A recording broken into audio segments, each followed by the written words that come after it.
Hey there, commercial construction coffee talk fans. Thanks for chiming in. My name's David Corson. I'm your host.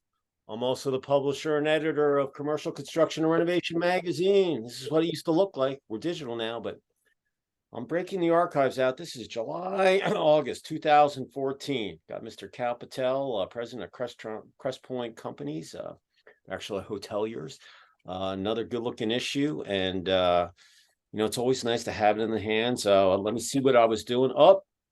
I was actually, this was at one of the DU NCAA Division I games. I'm not sure. This was the year they lost to Duke in 13-12, I think. And the following year, we won it won the big first national championship and brought it west of the Mississippi. So always good to hold the magazine and see what was going on. Actually, I had a little more hair back then, but every year I get less and less, it seems like, but I still got a little left up here. So that's good. I hope everybody's had a great Labor Day weekend.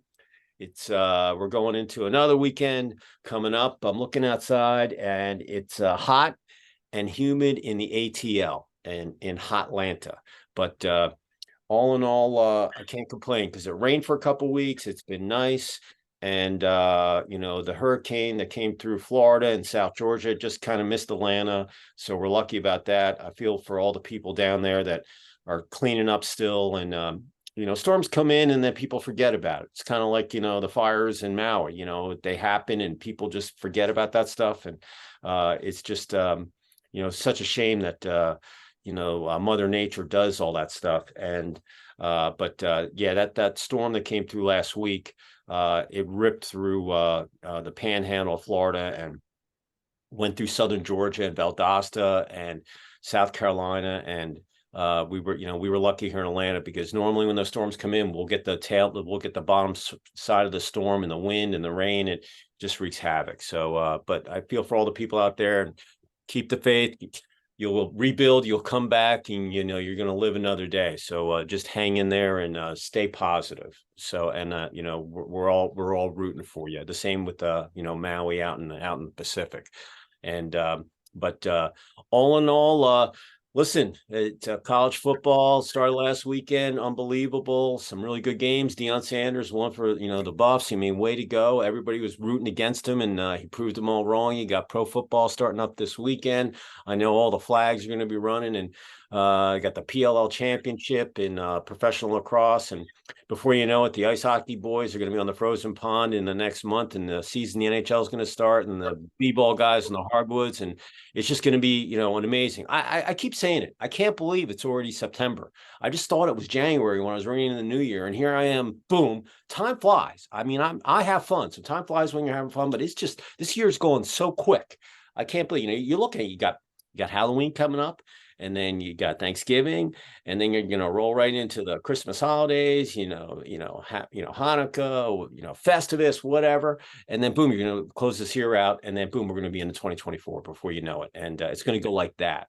But I know listen, all you retailers out there, I know you're trying to get your stores done before Thanksgiving, so I know you're all busy out there jamming, so trying to stay on time with projects. So with that said, today I've got a gentleman from the great state of New Jersey, up actually in North Jersey in Florham Park.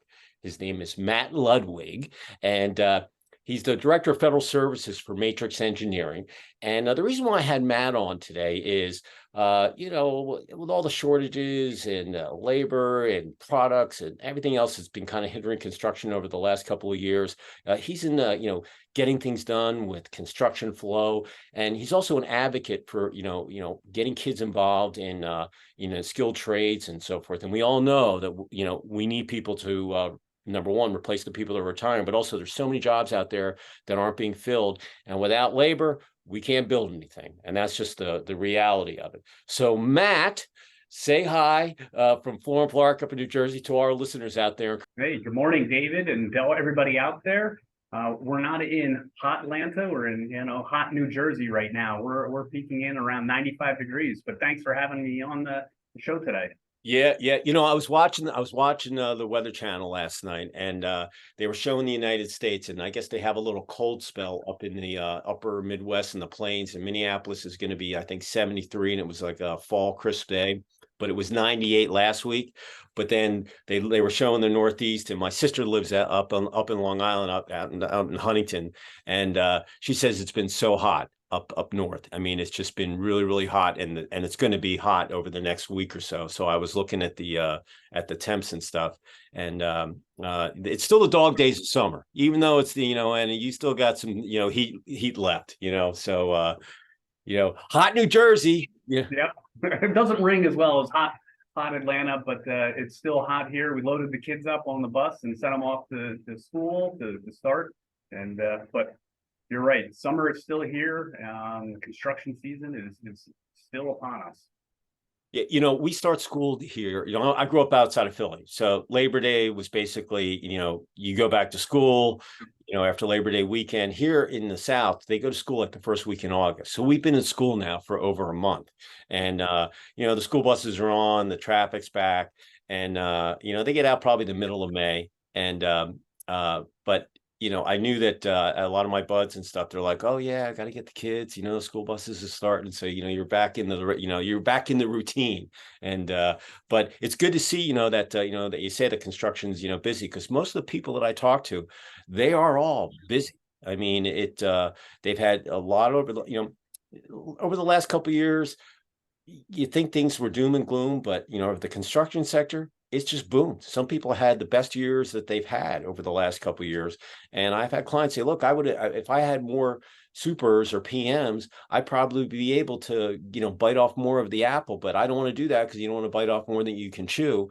But it's an issue. And, and the reason, when your publicist sent me your bio and I saw that you were an advocate for, skilled trades and, getting people involved, I am totally, I mean, I had shop class.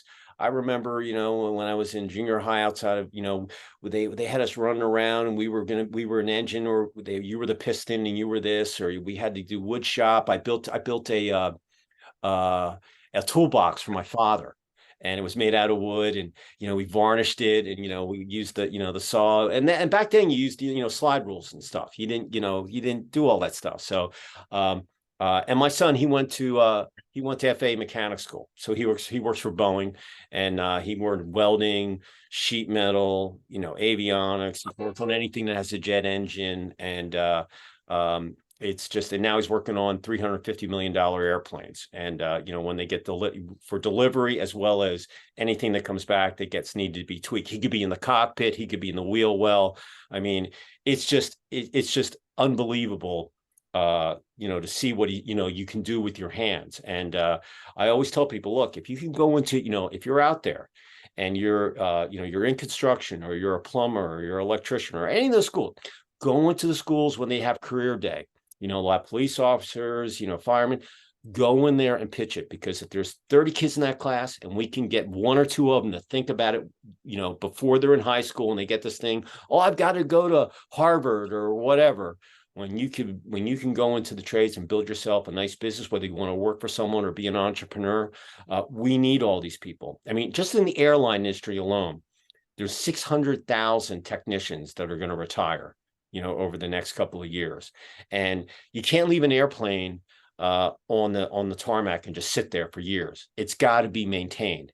And so I'm all for the trades, and really that's really what I wanted to talk to you about, where your passion came from and so forth. So the way we're going to do this is I do the interview in three parts. You'll tell your story, where you grew up, where you went to school, and how you ended up there at Matrix.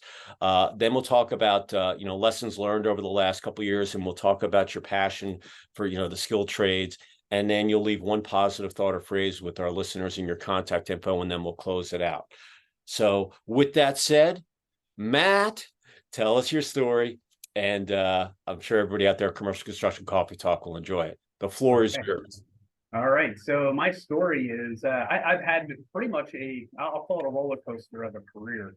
I started out, I wasn't quite sure what to do with myself. So I ended up, I did well in math, so I decided to go to the local engineering school. So I went to New Jersey Institute of Technology. Ooh, NIT. Yeah, in Newark, New Jersey, and started out as a chemical engineer, and then really found myself that I enjoyed the civil engineering aspect of it. And so became a civil engineer, came to actually work for the company Matrix New World that I'm working for right now. And I too had a lot more hair back in the day, and it's amazing how it disappears on you. But you know, my career started out with them, and was doing a lot of, I'll call it a little bit more of the design work in the office. And then I was given the opportunity to go out on a construction project site to oversee and implement part of the design that I had worked on. And at that point, it was a real big transitional period for me, because seeing what I had designed, and you know, the iron worker told me right away, he's like, I don't know what engineer designed this, but it's wrong. And really learning from the tradesmen, and pointing out and helping me to kind of modify my design so that he could actually implement it. It was a great moment in life. So I spent quite a few years with Matrix, and then got an opportunity to go work for the Army Corps of Engineers on a large hazardous waste site, and to be actually on the job, managing the job site. And that was a great 4 years, managing this project, getting it executed, large hazardous waste cleanup, very technically difficult. And then, you know, out of nowhere, I had a former colleague of mine call me up, and he said, hey, I'm in Germany. Why don't you come to Germany? I got a job for you. So packed up my bags, moved to Germany, told my parents, you know, I'll probably only be there for a year or two. My mom was upset. My dad was actually stationed in Germany during his military career. And she said, I'm not sure if you'll ever come back, because it's really nice there and you'll have a great time. And I said, it'll be just a year. Well, 7 years passed. I ended up staying. When I departed, I was the head of all of their military programs for the Army Corps. So I got to, you know, manage different projects all over Europe, Africa, and just get to really see different construction projects going on, dealing with different materials that you see in different countries and different code requirements, and just a really unique experience for myself. And then, you know, after the 7 years, it was about time to come home, and I heard about a very interesting large construction project that was going to be happening at West Point, New York. And so I put my name into the hat to see if I could be the project resident engineer on the job, and was offered the position. So got to come back and build this really, I'll call it, historic, monumental project, and just a fabulous project. Got to, you know, it was a design build, so I got to use a bit of my engineering, and then also overseeing, you know, the construction activities and really the total integration of this really fabulous facility at West Point. So that was a great 4 years. And then became the chief of construction for the New York district after applying for a job, and got to manage a real diverse portfolio of projects, civil works and environmental and military vertical construction projects. It was a great experience. And ran into my old boss back at Matrix during that time period, and he said, hey, love to have you come back. And really just kind of went full circle, and moved back to actually the house that I grew up in. I ended up buying the house for my parents. Oh, that's awesome. Yeah, back in New Jersey, I own a farm. So things are always breaking. So I'm always getting to, you know, work on tractors and getting to, kind of still get my hands dirty on the farm. But now I'm running our federal program. So it's been a great career so far. I still love, I'm very passionate about what I do, and I love to see things get built. I mean, that to me, at the end of the day, that's why I love my job. And I love to see something get built, repaired, fixed, or, the whole process being implemented. You know, my family, we've been in demolition construction since 1888, and it's like sixth generation. My grandfather, he was underneath Patton in World War II. He was a combat engineer, and he rebuilt all of the bridges that the Allies took out, during the war, and then was involved in the rebuilding of Europe. But we have these old Super 8 movies of all the tanks and the Jeeps coming back. And they were, we were recycling using sustainability before sustainability was even a word. But we were junk guys. Junk is another man's gold. So, but we have tanks and jeeps. That they were acetylene torches in the scrapyard. And as a grandson, I had no choice. When we got our license at 16, time to go in the scrapyard and work for Uncle Frank, who was the Superman. If you weren't there at 7 a.m., man, you were in big trouble, man. My Uncle Frank, rest in peace. You were one tough son of a gun, but I learned a ton of stuff from you. And I shoveled asbestos. I laid railroad tracks. I mean, I did all sorts of stuff. And but I had, that was the way it was. I was brought up, but I was brought up military. I got up early in the morning and put the flag up, and at night I took it down. So thanks to your parent, your dad, who was in the military, we appreciate that service, as well as you're doing some military stuff. So I'm sure that there were some Air Force bases in there and all sorts of stuff that you did all over there. So and it's amazing that my wife and I, we have a federal contracting company, so we've been on little stuff. I'm not doing what you were doing. I go up and I want to do a little pavement work or take some air filters off the top of the roof, but working for the government is the biggest contractor in the world. They've been building for over 200 years, and you got to do it just the way that they want. And it's been really interesting to see some of the projects that we've done. We did a prison, and we changed some security doors out. We did a boat ramp up in Vermont. I did some hardware for I think it was the DNR in Albuquerque, New Mexico. Anyway, the bottom line is there's so many jobs out there, and we need more federal contractors, but you really need to know how the system works. It's different than just building something, but doing a job on West Point. I mean, for those of you who have never seen West Point, it is the most beautiful place, especially in the fall, because all the trees are colorful. It's on the water, and there's so much heritage.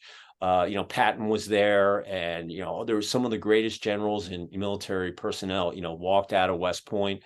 And the Black Knights, there's so much pride there in their athletics that I would have loved to have had the opportunity like you had to do something on there and put your footprint as all our future officers go there, and you can say, yeah, I built that. That must be the greatest feeling in the world. Am I right? Yeah, and that's what really brought me back from, I love my time in Europe. It's not, looking to depart, but understanding and hearing about this project was what inspired me to, okay, it's time to go home to do something that, kind of put your stamp on history. And, I've done, smaller commercial things when I first started out. And I think my first project I ever built had been torn down and rebuilt. And I know building something like what I built up there, it's going to be there for the. Yeah, it's going to be there forever. They'll maintain it. It's not going anywhere. It's right. Not going to become another brand or whatever. It's there. Right. It's a unique thing. So, that's just great. Well, since you've been a world traveler, and you've seen construction materials from different sites and so forth. Let's talk about the last 3 years, though. In 2020, the beginning, there's cranes all over the place, low unemployment, everybody's booming, and then boom, we get hit by a 2x4 with rusty nails. No one really knows what's going on. Here we are, 3.5 years later. We're still kind of talking about it, but we're out of the tunnel. There's some labor shortages, there's some product shortages, and but in all. We're out of the woods, in my opinion. And so talk how your firm and weathered the storm, and then we'll talk about the vocational schools and so forth. Yeah, so I was still with the Army Corps actually 3 years ago when this all happened, and was appointed because of the alternate care facilities that needed to get built in the New York area. So they called me the czar and basically told me to put together a team and start building. So did you build the one in Javits and Central Park? You did Central Park too? No, we didn't do Central Park. I did Javits, Westchester, and a couple out on Long Island. So we did 4 in total, but we looked at a bunch of different ones. So that was an interesting time period to try to, nobody knew what was going on. The industry as a whole seemed to kind of, I'll say, kind of cinch back. And then at the same time, while this was going on, we needed to surge and start preparing for what what might come. And so the construction industry reacted so quickly. It was, okay, we need to build 10,000 square feet of bed space, and people were coming out of the woodwork. It was so impressive to see of the intensity and the work. I mean, at one point on the one facility, I think we had over 200 people working on 12-hour shifts, and they were just come and they did their job. They were proud of what they're doing. They were trying, who knew what was going to happen, and they worked, and they didn't really. There was no swap. It was just they got the job done. And the construction industry to me was at that point, I was so impressed with the tradesmen of just getting it done. And so we had a little bit of a lull. There was that, and then we started that, and then for me, it took about 6 weeks, and then we were back to work. It was important that we were still repairing roads, and we were building buildings that were half constructed. So the construction industry really stepped up and did their part to kind of keep pushing the industry forward. A lot of contractors struggled during that time. All of a sudden on the manufacturing base, that's where it seemed to really impact everybody. I didn't see the labor shortage as much, but more on trying to get that switch gear for your project that was going to be there in 8 weeks. Now all of a sudden 16 weeks, and oh, by the way, it costs maybe twice as much because materials were bought down somewhere else. So that was the biggest impact that I saw, and yet the construction industry just pushed on through it, and it's it kind of made me, it's one of those moments where you're like, hey, I'm proud I'm an American, how we just kept on going and kept getting things done. People, listen, the first responders, listen, anybody, police, firemen, paramedics, all those guys, they were, they had to go to work, just like if there's a blizzard, you got to get yourself there. But a lot of the contractors that I knew, they put their masks on, they got on the plane, and they, if their project was made essential, they had to get out there. They had to figure out how to make their site safe, whatever, rules and regulations, depending on what state you were in, really determined on, how your project was going to go. But the bottom line is the contractors, they were like, the cavalry, to be honest with you, because they just kind of, put I'm getting on the plane, I'm going to go do my thing, like it's just a normal every day, because who else is going to get it done? And people don't realize that, it's just like, the guys that are driving the trucks to bring food to the stores, all those people that you take for granted, that you don't know how things get done. All of those guys really didn't have a choice. They had to go do, listen, whether it was, whatever precautions that were put into place. It was that, okay, I'm dusting myself off. I don't know what it is, but I'm putting my boots on. I'm going to go to work today. I'm going to get it done. Whatever I need to do, I'm going to get it done. So I'm right there with you. I mean, it was amazing to talk to someone, I'm like, yeah, I didn't really miss a beat. The only thing I had to do was wear a mask on the plane. And then I had to make my site, but we still had to get things done, and they just went and did it.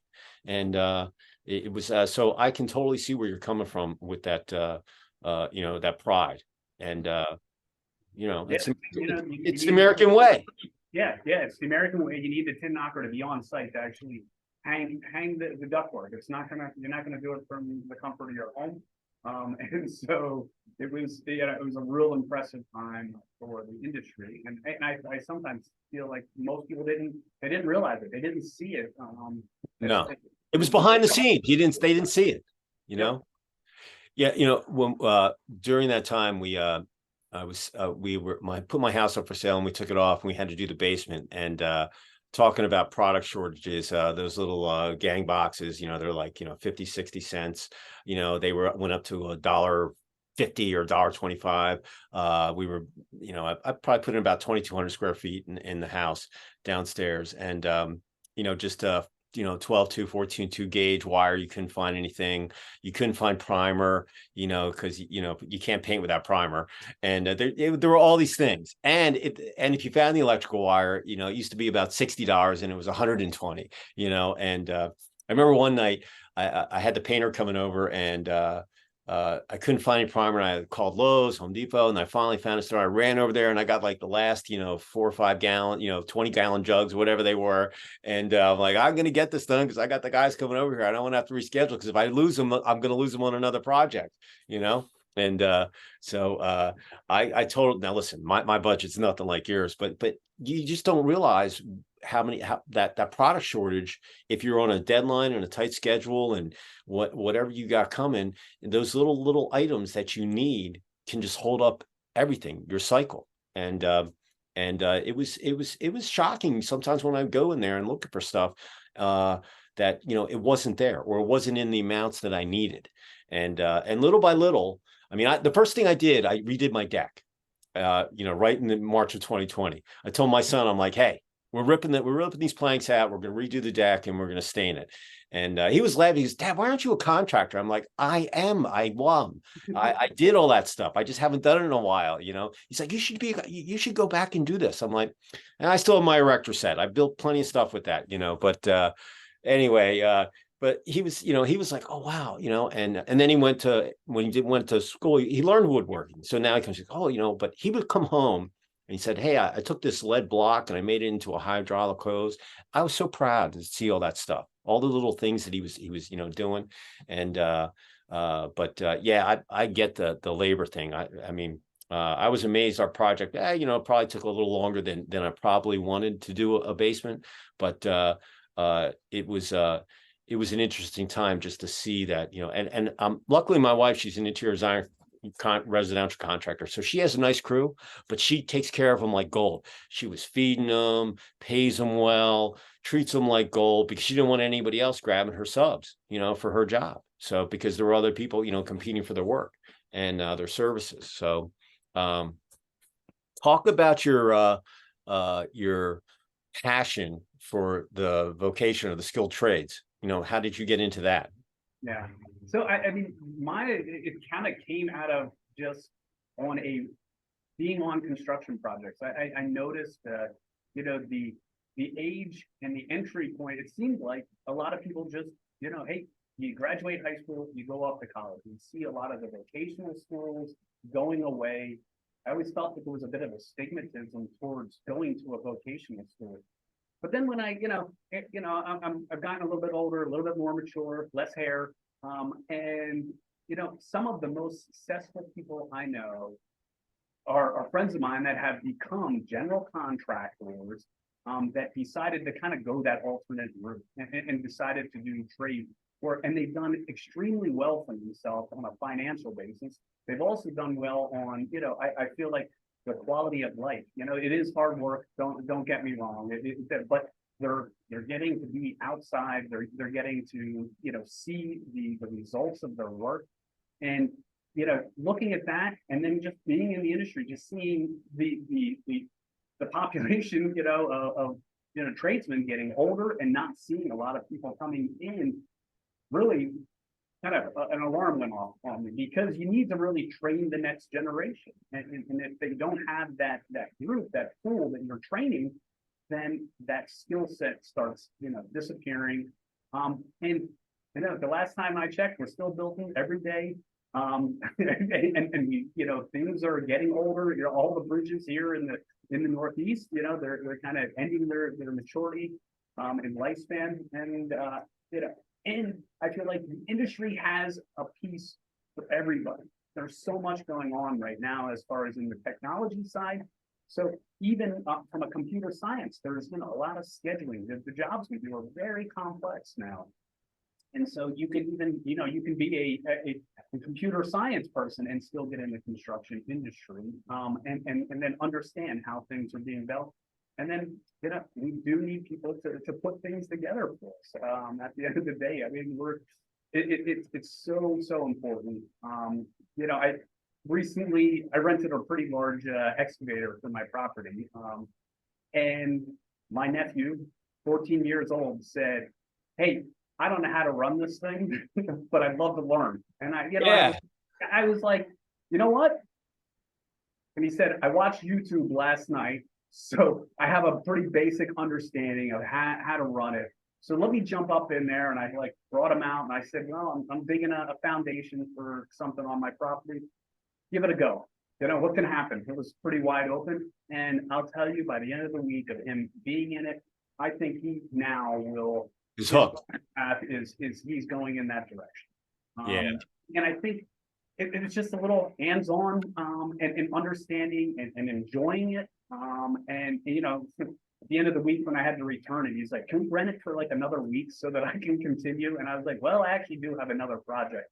So I put him to work, and at the end of the 2 weeks, the young man can really, my nephew can really run the machine, and that also kind of helps inspire me to like, this has got to happen more and more with our youth. My son, he always was working with his hands, and he was taking apart engines, and he flipped some bikes and cars, and they had a trade school at the high school. Actually, he was going to go to Riverside Military Academy, which is north up here in Gainesville, and I got him in, and I lived away at boarding school for 4 years. I loved it. I was like, look, you're gonna be right across the lake, and you're in the hotel company. You were gonna be a lacrosse player that was called a hotel company. And I said, look, they're all waiting for you. You're gonna be the big man on campus because they all want to get off campus on the weekend. We got plenty of room at the house. You could bring the lacrosse team over and hang. You're gonna build that brotherhood, but he didn't want to do it. And he went back to the high school, and they had a trade school, but he didn't have the mathematics grades, to get in. So I had a big meeting with the principal and the consultant, whatever they're called. And I said, look, if there's one kid in this, there's 3,500 kids at this high school, big athletics, if you're an athlete or 4.0, you kind of get lost in and I said, look, if there's one kid that you want to put in this class, he's not interested in history. He's not interested in English. He wants to work with his hands. That's what he was into. So I said, if there's one person that you want to get into this class, this automotive gig, it's him. All right. So they wouldn't put him in there. So I yanked him out his senior year, and he did online, and he worked in the local garage. He was a waiter. He worked, and then he wouldn't become an auto mechanic. I said, well, you need your own shop if you're going to make money, or else you're just going to be, you're not going to make the big bucks. Then he wanted to be a motorcycle mechanic.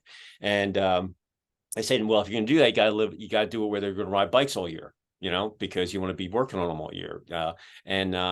And then we took the tour of this thing called AIM, Aviation Institute of Maintenance. And they've got about 20 schools around the country. And they teach you become an FAA certified A&P, airframe and powertrain.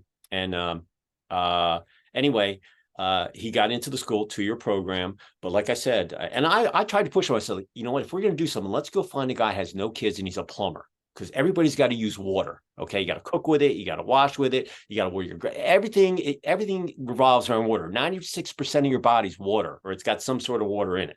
So, being a plumber, and he goes, oh, the plumber jokes, and I'm like, listen, when you're making millions of dollars, you don't care about the jokes. Okay, you can, all right, you're gonna write your ticket, and but he went the FAA, and now he can work on anything that has a jet engine, and he also has all the other. And let me tell you, I looked at some of the curriculum that were in his books. I mean, he was lift, physics, all of that stuff. I mean, it was serious stuff. And get your A&P license after you graduate school, it takes you about a year to take the 5 tests.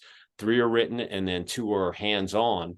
And it was grueling, but now he's got it. And he's doing stuff with his hand. He's proud of what he does. And he's in Charleston, but I keep telling him, like, look, you really should start going into the schools. And I'm sure Boeing would like you to do this and go in on career day and say, hey, I was just like you guys, a couple of years ago. I'm not much older than you, but I went this route, and I could stay at Boeing, or I could go or whatever. He's actually, he's getting his pilot's license too. So he's actually going to, be worth more. He's got his A&P, and he could be a pilot mechanic, on site. So, and then he's only 24, but it was so cool to see him just go for something that he loved.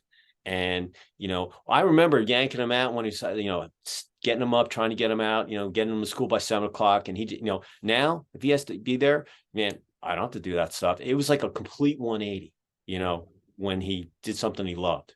Right. Yeah, no, I mean, it's being passionate about what you do will get you out of bed and have you get there, do it. And to me, I feel like there's a lot of alternatives, but kids don't know about all these other alternative ways that they can, for schooling. And your son's a perfect example. I think you should send him back and and talk to his former shop teacher and the students, and there's a lot of alternatives.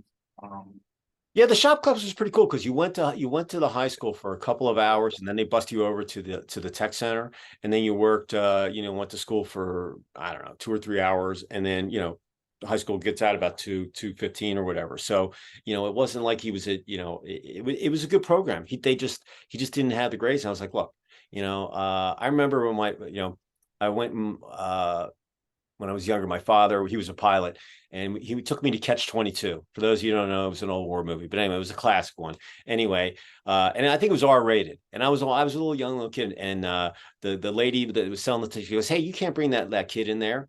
And he goes, "Does it have airplanes in there?" And she goes, "Oh yeah." He goes, "Don't worry about it. He'll love it." And we got in, So that was my mentality of, just like you said, you had the Bobcat. Hey, 14, get in there. You're 14 years old. Time to learn how to run the Bobcat. That's an awesome story right there, Yeah. And yeah, there's a lot of, like I said, there's a lot of ways out to kind of learn. There's the hands-on. It's not everybody will get that opportunity to get behind the excavator. I don't remember when I was in high school that they showed up with a large cat and said, go out and drive it around. But it was one of those things. He had the opportunity, and I think that's kind of changed his life and the direction in which I think we'll go.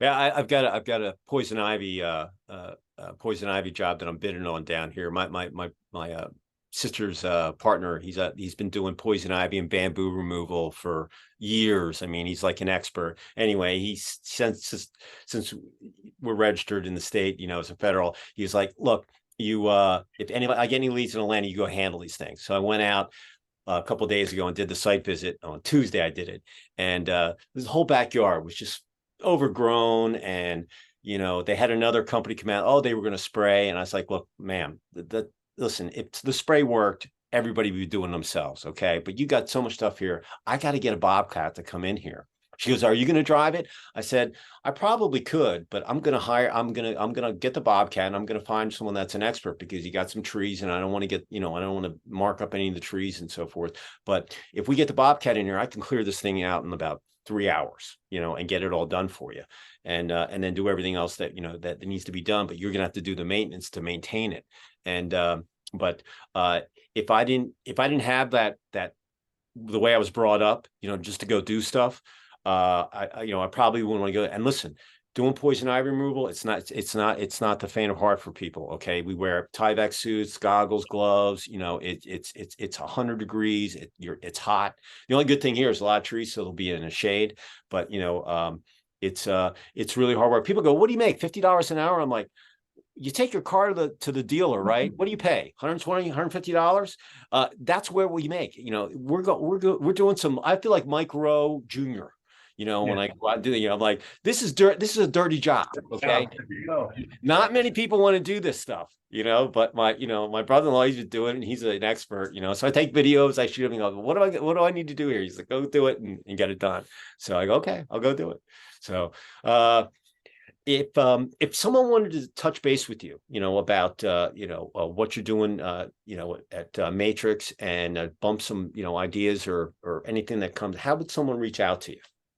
I mean, you could email me directly at mludwig@mnwe.com, or you could look on our webpage, Matrix New World Engineering, and you can find us. So find out what we're working on, and like, if you have any specific questions for me, send me an email. I'm more than happy to reach out to you.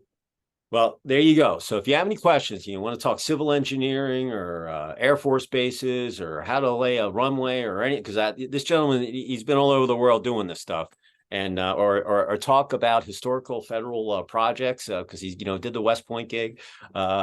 Give this gentleman a call and he will help you. If someone wants to get in touch with me, you can get me at David C at ccr-mag.com. And listen, the publicist reached out to me once again. I know you hate me saying this, but Matt got on here because his publicist sent me the note, and then I liked the vocational aspect of what was in the press release, and I was like, yeah, I want to get him on here. And so this is how you get on it. And listen, we get a couple of million people a month that hit our site. They're not coming there because it looks cool. They're looking for stuff: construction, design, build, maintain, all that kind of stuff.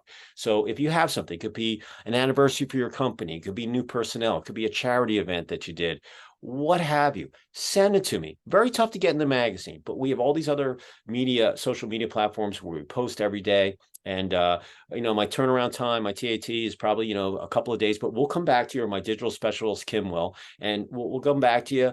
We'll post it. We send the URL, you share it. It's a win-win for SEO, which is search engine optimization. And, let us be the judge. I always say it's like playing the lottery. If you don't buy a ticket, you can't win. Okay. And the lottery here in Georgia, they help the education. So it's worth my couple bucks, my donation every week to do it. And if I win, I'd still be working, because I'm not going to be able to sit back and hit golf balls or fish in the lakes behind, Matt's background there, or get some bass. I got to be busy. I got to do something. I'm working, till the end. And, but send us stuff. And, we'd love to hear from you. And, like I said, we look at everything. So, Matt, before we finish up, any final thoughts or a positive thought that you'd like to leave with our listeners out there on Commercial Construction Coffee Talk? Yeah, my son plays lacrosse and soccer, so I'm going to kind of go with, my hero was Pele. Love soccer. I really got into it while my time living in Europe. It's definitely the sport over there. But I think I may butcher his. He said success is no accident. It's based on hard work, perseverance, learning, and loving what you do. And that's how he defines success. And I think that's what success is: loving what you do. The industry needs people loving what they're doing. And if you're interested to learn more, just send me an email. I totally like that comment, because I always tell people, look, if you don't like what you're doing and you're not happy, you're not going to do it good anyway. So you might as well make the change and go, because life is short and you don't want to waste your time. But if you don't like what you're doing, like every month, I'm basically a construction guy. I build this magazine. I used to do it with ink, paper, and all that stuff. And I can say I built that every month. Now I do it digitally, but I'm still a builder. And I build things every month, and I'm proud of everything that I do. And I learn. And listen, I make mistakes. You learn from them. And it's just like lacrosse. You play wall ball, you get better. 95% is catching a thrown. We can teach you how to run and all that other stuff. That's all born in you.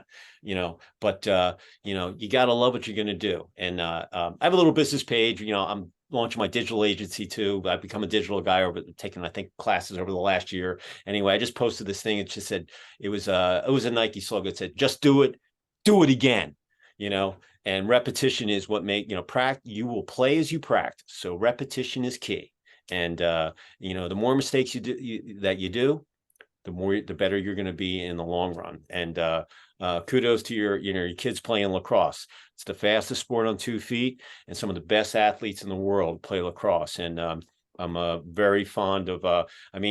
I coached my kid all through there, and I didn't play daddy ball. I was rough on him, and it was fun. I had my son on my podcast about 4 months ago, and he used to call me Sergeant Carter. You know who he was, right? Sergeant Carter, Gomer Pyle. People, you youngsters out there don't know, but that's what he used to call me. So I always used to tell him, I'm like, look, 20 years from now, you're going to look back.